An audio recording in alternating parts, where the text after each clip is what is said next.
E aí a gente fala que a partir desse momento o sistema está trabalhando com regras de negócio. Então eu vejo quais que são os meus objetivos de negócio, como que eu vou operar a minha empresa, como que eu vou operar o meu sistema para chegar nos meus objetivos de negócio, certo? E aí o sistema ele se adapta a isso daí, certo? E aí a partir desse momento, quando o sistema está operando só com regras de negócio, praticamente não tem mais que ter um técnico.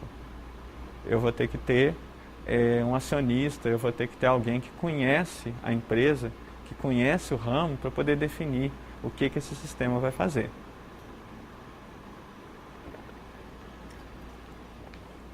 Acaba que aí, né, a gente estava falando do medo de perder o emprego, é a hora que grande parte da turma da computação perde o emprego, né? Não tem mais que chegar lá na empresa e arrumar o computador que deu pepino, ou o software que tem que dar manutenção. O software ele vai trabalhar quase que sozinho. E aí o que a gente vai ter que virar? A gente vai ter que virar empresário, vai ter que saber como que opera uma empresa têxtil, como que opera, não sei, uma empresa farmacêutica, para poder definir o que o sistema vai fazer. Certo? Então, só repetindo o comentário aqui, por causa da questão da gravação, o comentário foi que quando a gente tem um sistema autonômico, o que vai acontecer? A gente vai ter que se adaptar a mudanças no negócio. Então, a mudança na bolsa de valores, quais são as dinâmicas da bolsa de valores, dinâmicas de um sistema de estoque. Não foi isso que você comentou? Então, acaba que a gente ainda tem questões importantes aí, tem que ter um certo conhecimento, mas o conhecimento ele sai, né? Ele sai da computação, então não é mais ali como que eu vou escrever um byte no meu disco, como que eu vou fazer um programa rodar de forma paralela, e vai muito mais para o negócio, certo? Sistema operacional. O sistema operacional, ele tem já coisas que são gerenciáveis, então eu posso ter um computador Windows em que eu faço a instalação toda dele via rede, eu posso verificar o desempenho dele via rede. Ele tem coisas adaptativas, então, por exemplo, gerenciamento de bateria. Eu tiro a fonte do computador e já sabe que ele está em bateria, já muda a velocidade da CPU, já muda todo o comportamento dele. Autonômico. Autonômico eu diria que é o mais difícil assim, de encontrar, por causa do fato que a gente fala que o sistema ele tem que fazer tudo. Mas se a gente pegar sistemas pequenos, um sistema embarcado, ele chega muito próximo disso daí. Bom, então a pergunta, os carros da Google, será que eles já estão no nível autonômico? Olha, a gente pode dizer que está quase lá, né? Porque o objetivo é um carro que cuide dele mesmo sem problema nenhum. Então esse carro já evita, se alguma pessoa passa na frente dele, já diminui a velocidade. Tem que ver. Eu diria que está quase lá. Por exemplo, será que se tiver uma falha no freio ele vai saber resolver? Então tem essas questões que são um pouco complicadas. É difícil chegar e falar de um sistema que a gente não conhece, falar, olha, ele é autonômico, ele é gerenciado, ele é preditivo, porque tem várias coisas aí que a gente considera. A gente vai ver daqui a pouco quais são as áreas. E aí tem várias áreas. Complicado a gente garantir que o sistema é completamente autonômico.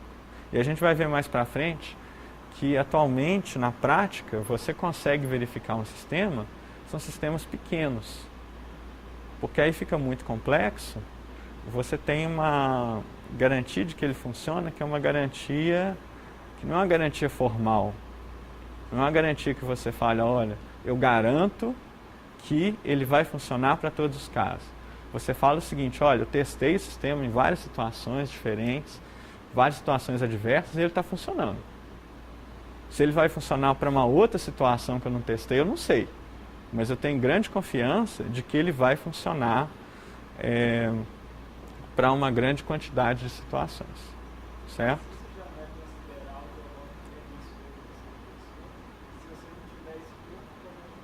Sim. Sim. questão de escopo, né? Então, um sistema que já funciona em quase todas as situações, ele é um sistema autonômico? Depende. Se eu tenho um sistema que está cuidando aqui da iluminação, e aí ele falha uma vez por ano, ok. Agora, vamos colocar um sistema na aviação, então ele vai falhar a cada 1 milhão de voos. Ele é autonômico? Ele é confiável? Não, né? Então, essa que é a questão. A gente tem que realmente definir o escopo. E aí, dependendo do escopo, ele pode ou não ser autonômico. Tem essa questão realmente. Bem lembrado, então.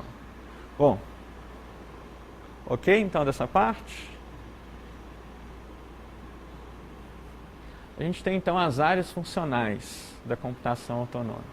Se a gente for pensar, o sistema ele tem que operar com vários eventos, com várias situações que ocorrem, que a gente tem que considerar, que são tratadas por essas áreas funcionais. Então o sistema ele não pode simplesmente, olha, eu coloco ele para rodar, ele se configura automaticamente. Ok, configura automaticamente, mas e se falhar um disco, e se tiver um problema de software? É outra coisa. Então existem as falhas. Ok, resolvi as falhas. Mas aí eu tenho um usuário que ele é sacana e começa a ficar apertando o teclado, aquele tanto de teclinha, fazer uma confusão, jogar o hardware na parede. E aí? Ele vai ser autonômico? Não, ainda tem que ter, vamos dizer, os ataques maliciosos, os ataques de segurança. Certo? Então existem várias funções que o sistema tem que ter, que estão aqui nessas propriedades. Então o sistema ele tem que ser autoconfigurável, ou seja, eu estou com um sistema aqui, então é o sistema de ajuste da temperatura do ar-condicionado. Ele está rodando aqui e aí eu quero que ele sempre mantenha uma certa temperatura. Ele vai ajustar qual que vai ser a velocidade do motor dele, certo? Isso é a autoconfiguração. Então ele está reagindo a situações previstas, ele está reagindo a mudanças normais no ambiente e normais no sistema dele. Ou vamos dizer, um outro sistema automático, no break. No break, ele tem a energia que está chegando, certo? Ele verifica se a energia ela está modulada da forma correta, se está no valor correto de tensão. Se não está, aí o que ele vai fazer? Vai usar a energia da bateria para poder ajustar. Certo? Então ele está se configurando automaticamente, ele muda a forma que ele funciona automaticamente. Depois a gente tem a autocorreção. A autocorreção já são em questões de falhas, certo? Então, teve uma falha no disco, eu tenho um servidor com 5 discos, o que eu vou fazer? Eu posso pegar um disco que falhou, tentar recuperar a informação. Se eu não conseguir, bom, perdi a informação. E aí eu jogo toda a operação que dependia desse disco para um outro disco que eu tenho. Ok? Autoproteção, então aí são os ataques de segurança. E a gente tem também a auto-otimização, então um sistema que vê a forma que ele está sendo utilizado e se adapta a isso, procurando funcionar de forma mais eficiente. Certo? Então, olhando um pouquinho mais cada um, como que é a autoconfiguração? Na autoconfiguração, o que eu vou fazer? Eu vou encontrar a configuração ideal a cada momento. Certo? Então, como eu falei para vocês, um exemplo seria o sistema do notebook para gerenciamento de velocidade, se ele está na bateria ou não. Então eu coloco o notebook na energia elétrica, ele funciona, o processador na velocidade máxima, o disco não vai dormir e ele começa a guardar energia extra na bateria. Eu tiro o notebook da energia, ele começa a utilizar a bateria, ele diminui a velocidade da CPU e a cada 5 minutos, se o disco não está sendo utilizado, ele desliga o disco, certo? Então isso aí é um sistema em que você muda a sua configuração de acordo com o que está acontecendo. E aí eu estou me adaptando ao ambiente, certo? Eu estou adaptando se eu tirei ou se eu não tirei a fonte da tomada. Eu posso adaptar também a coisas que estão acontecendo internamente. Então eu verifico quantos programas estão sendo executados, qual que é a quantidade de CPU que eu estou utilizando e mudo meu consumo de energia, mudo a minha utilização do disco, certo? Então é importante eu verificar a minha configuração interna e externa. Eu tenho que estar sempre tomando conta dos dois, ok? A autocorreção, aí a gente está verificando a questão de falhas, certo? Então o sistema, aconteceu um problema, o que eu vou fazer para resolver esse problema? Então eu posso pegar, por exemplo, a parte elétrica, um sistema elétrico. Então eu tenho a distribuição de energia no Brasil. Se eu tenho uma certa linha, que é a linha principal que eu utilizo para distribuição de energia, ela é cortada, o que eu posso fazer? Eu posso mudar a forma como eu distribuo energia, passar por outros caminhos para poder chegar nos mesmos lugares, certo? Então, isso aí vai ser um sistema que ele está corrigindo falhas. Eu posso ter sistemas também que tentam evitar falhas. Então, vocês já viram, alguns notebooks já têm isso. Você tem um acelerômetro dentro dele. Então, vocês podem fazer um teste quando chegarem em casa. Pega o notebook, coloca um filme para tocar e aí dá uma balançada nele. Muitas vezes o que acontece? O filme para depois de um tempo. Às vezes demora 1 segundo, 2 segundos, ele para. Por quê? Porque o acelerômetro viu que você balançou e aí ele para o disco. Ele levanta a cabeça de leitura e para de ler. Por quê? Porque ele acha que vai ser uma queda do notebook. E aí muitas vezes, quando o disco cai, você arranha por causa da cabeça de leitura. Agora, se eu vejo que ele está caindo, levanto a cabeça, eu tenho uma menor probabilidade de riscar. Então isso já é um sistema de autocorreção que existe em vários computadores. Certo? E aí nesse caso o que nós temos? Nós temos falhas e erros que são por causa de processos naturais. Então é uma falha por causa da degradação do disco, é uma falha que foi um descuido acidental, é uma chuva, né? Agora está bom de falar de chuva aqui em Minas Gerais, então teve uma falha por causa da chuva, são coisas naturais que ocorreram, certo? Isso é importante, por quê? Porque a gente ainda tem as falhas. Se a gente for pegar a disciplina de tolerância a falhas, existem as falhas que a gente chama das falhas não maliciosas e falhas maliciosas. As falhas maliciosas são o quê? São os ataques, são falhas são modificações no sistema, são ações que você faz intencionalmente para poder fazer com que o sistema falhe. E aí isso é bem diferente, né? Porque uma falha natural, se a gente pega lá um disco rígido,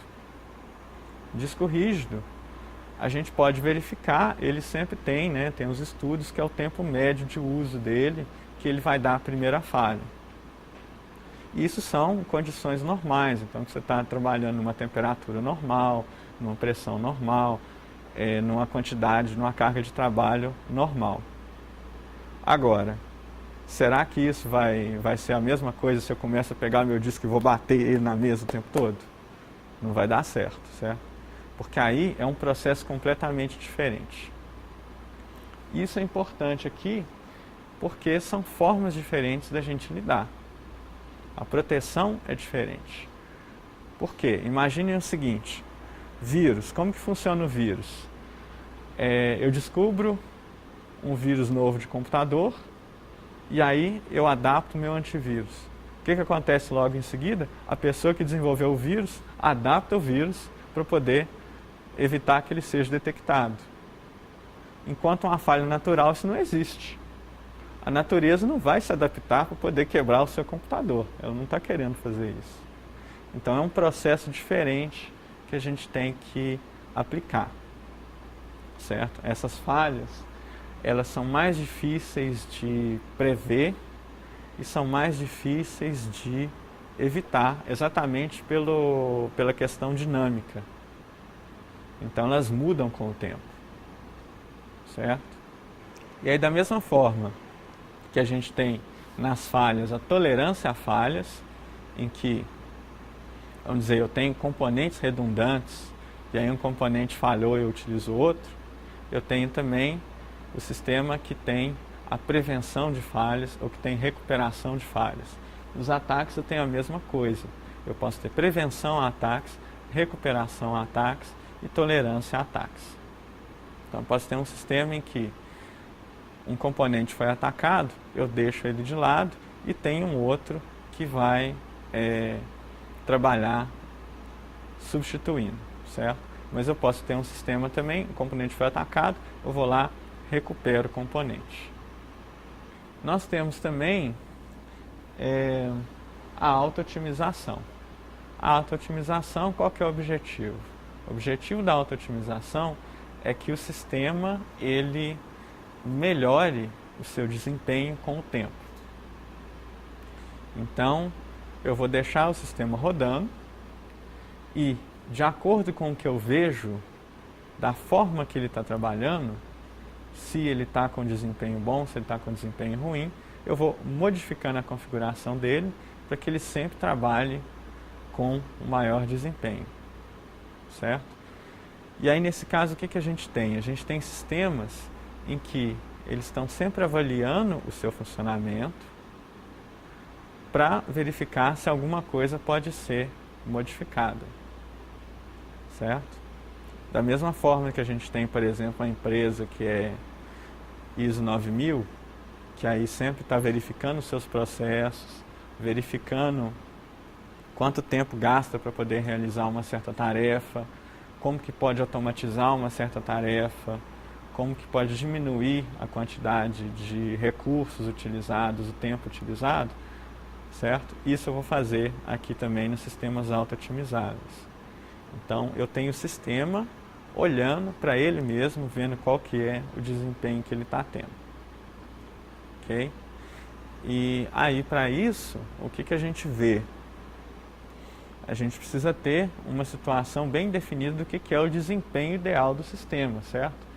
Eu tenho que saber, eu tenho que ter uma forma de retorno para saber se as ações que eu estou fazendo foram bem feitas ou foram mal feitas para poder adaptar corretamente, certo? Se eu não tenho essa informação, como que eu vou saber o que eu vou fazer? Ok? E aí não só, vocês veem que a auto-otimização lembra um pouco a autoconfiguração. Só que a autoconfiguração, o que vai acontecer? Eu cheguei a uma configuração que funciona, para mim está ok. Quero que o sistema funcione. Aqui não. Aqui eu tenho uma configuração em que o sistema funciona, ele está fazendo o que ele deveria, só que eu quero que ele funcione melhor. E aí eu posso inclusive ter situações em que eu vou mudar a minha configuração esperando que eu vou melhorar e eu vou piorar. Ok? E, por fim, a auto-otimização a gente pode também utilizar os padrões de uso dos usuários. Então eu vou procurar fazer com que o sistema seja otimizado para os usos mais comuns.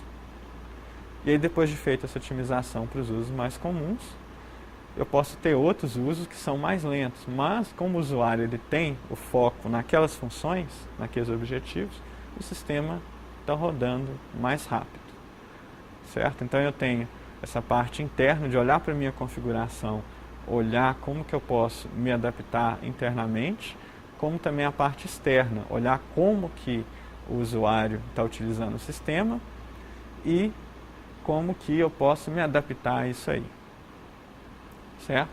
Então tem essa questão da adaptação ao usuário, esperando que o usuário está fazendo um certo conjunto de tarefas. é uma auto-otimização. Outra auto-otimização que acontece também é o seguinte: o usuário mudou o seu foco. Ele mudou o tipo de trabalho que ele está fazendo, mudar os objetivos do sistema. Aí eu posso utilizar a auto-otimização também para se adaptar a isso, certo? Então eu tenho a minha empresa que antes eu estou fazendo controle de estoque para produzir um certo tipo de bem, então eu estou produzindo geladeira e agora eu vou produzir televisor. O mercado é diferente, a forma de produção é diferente, os componentes são diferentes. O meu sistema pode se otimizar para pegar essa nova fase da empresa, certo? Então isso aí é importante no sistema autonômico, porque se o sistema está rodando ali no ambiente, eu tenho que ter que ele se configure, que ele verifique as mudanças no ambiente e se adapte, ok?